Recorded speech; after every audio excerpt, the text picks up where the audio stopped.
three for you, a three-fer. And Trace. it all starts right here with Christmas with the Cranks, which is our Does It Suck episode for this week. This movie has a very special place in my heart. I love it. I don't think it's a great movie by any means. It's a very silly and kind of weird movie, but I watched it one year when I was completely by myself for Christmas, and it just made me feel good. So it became sort of a staple every year.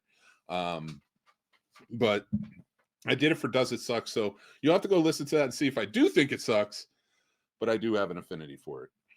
And next up, our classic film reviews. From last week, we had Home Alone, and this week we have Home Alone 2. And of course, with our classic film reviews, we go a little more in depth with the behind the scenes and how it was made, things like that, before we get to my full review and feelings on it. These were both given to us by our Patreon member, Bronson Wright Wolf. Thank you so much, Bronson. We appreciate your support. We appreciate all your support over at Patreon. You can all request movies to review, but Bronson, these have been some really fun ones. Stay tuned, because all of our classic film reviews for the month have been chosen by him. So thank you. So you can check out our classic film review, or Does It Suck, of Christmas with the Cranks, which is out now. Of course, our classic film review of Home Alone and Home Alone 2.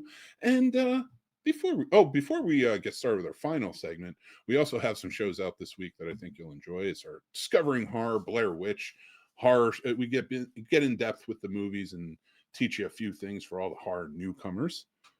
Our review of Die My Love is up. Eternity, keeper. Mm-hmm.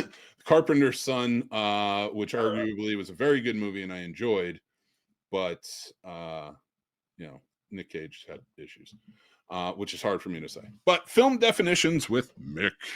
This is a new segment where I pick out a definition of film, and I'm going to pick out an easy one because I know Casey's got to go for tonight. So, production camera. We'll go there. Why not? Let's learn what production camera is.